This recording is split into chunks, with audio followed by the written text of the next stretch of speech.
दोस्तों, आपका स्वागत है आपके अपने YouTube channel Jharkhand GK and current affairs में। तो दोस्तों, आज हम लोग बात करने वाले हैं झारखंड के चित्रकला के बारे में कि झारखंड में कौन कौन सी चित्रकला प्रसिद्ध है और प्रचलित है। साथ ही साथ आज हम लोग देखेंगे झारखंड के शिल्पकला, कौन सी शिल्पकला झारखंड में प्रचलित है। तो आज हम लोग चित्रकला और शिल्पकला देखेंगे। पहला है जादू पटिया चित्रकला। जादू पटिया चित्रकला, तो ये दो शब्दों से मिलकर बना है, एक है जादू, एक है पटिया। तो जादू का अर्थ होता है चित्रकार, और ये जादू जो है ये संथाली शब्द है। ये संथाली शब्द है। जादू जो है ये संथाली शब्द है। चित्रकार को संथाली में जादू कहा जाता है। तो ये हो गया जादू। और पटिया का अर्थ है कागज या कपड़े के छोटे टुकड़े, इनको जोड़कर ये चित्रकला बनाई जाती है। और इस चित्रकला यह चित्रकला जो है जादू पटिया, यह संथालों में काफ़ी प्रसिद्ध है और प्रचलित है। संथालों में काफ़ी प्रचलित है। और साथ ही साथ यह चित्रकला दुमका में ये काफ़ी प्रसिद्ध है। दुमका जिला जो हमारा है उसमें यह काफ़ी प्रसिद्ध है।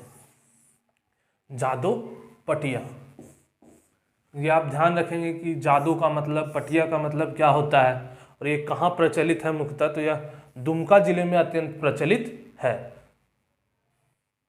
अगला है सोहराय चित्रकला। तो जो सोहराय चित्रकला है यह चित्रकारी सोहराय पर्व से जुड़ा हुआ है। सोहराय चित्रकला सोहराय पर्व से जुड़ा हुआ है। और यह चित्रकारी जो है यह वर्षा ऋतु के बाद जस्ट जब घरों की लिपाई पुताई शुरू होती है उसी समय से यह चित्रकारी शुरू किया जाता है या शुरू होता है। ठीक है। और यह चित्रकला हजारीबाग जिले में अत्यंत प्रसिद्ध है। यह चित्रकला हजारीबाग जिले में अत्यंत प्रसिद्ध है। और साथ ही साथ एक जानने वाली बात और है कि इस चित्रकला की दो शैलियाँ होती हैं। एक है मझू सोहराय और दूसरा है कुर्मी सोहराय। कुर्मी सोहराय, मझू सोहराय और कुर्मी सोहराय, इसकी दो अलग अलग शैलियां हैं, ये आपको ध्यान रखना है। अगला है कोहबर चित्रकला। तो जो कोहबर चित्रकला है इसका क्या अर्थ होता है। तो कोहबर चित्रकला का अर्थ जो है इसमें गुफा में विवाहित जोड़ा, गुफा में विवाहित जोड़ा, इसका अर्थ ही यही होता है कोहबर का कि गुफा में विवाहित जोड़ा।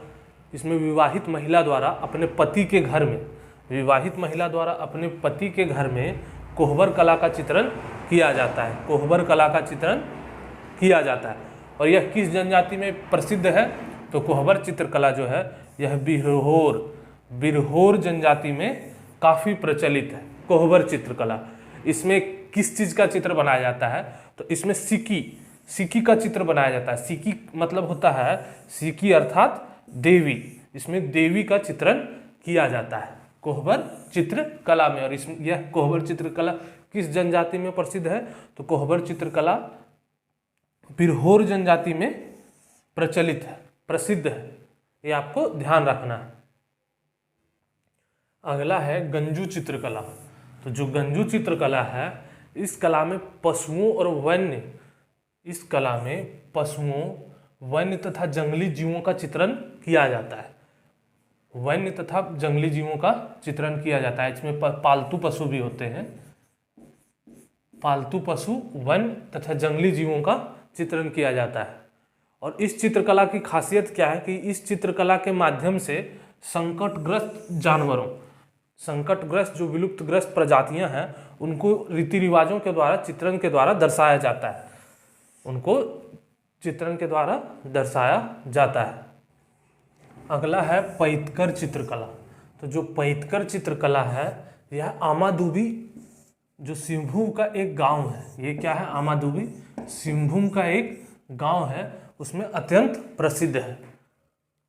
और इसी के कारण आमादुबी गांव को पैतकर गांव भी कहा जाता है। पैतकर गांव भी कहा जाता है। साथ ही साथ जो इसकी शुरुआत है ये सबर जनजाति द्वारा की गई थी। सबर जनजाति द्वारा इसकी शुरुआत की गई थी। और भारत में सबसे पुराना चित्रकला इसे माना जाता है। आदिवासी मतलब जनजाति चित्रकला सबसे पुराना माना जाता है इसे भारत में। और साथ ही साथ जो पैतकर चित्रकला है इसका प्रमाण गरुड़ पुराण में भी मिलता है। गरुड़ पुराण में भी इसका प्रमाण मिलता है पैतकर चित्रकला की। और गरुड़ पुराण जो है वो 18 पुराण में से एक है, तो ये आपको ध्यान रखना है। तो दोस्तों आज हम लोगों ने देख लिया जितने भी चित्रकला महत्वपूर्ण थे वो सारे चित्रकला आज हम लोगों ने देख लिए। अब हम लोग देखते हैं झारखंड की शिल्पकला। तो शिल्पकला से कैसे क्वेश्चंस रहेगा वो भी मैं बताऊंगा। ये लास्ट था पैतकर चित्रकला, ये आपको ध्यान रखना है कि इसका उल्लेख गरुड़ पुराण में भी इस चित्रकला को देखने को मिलता है।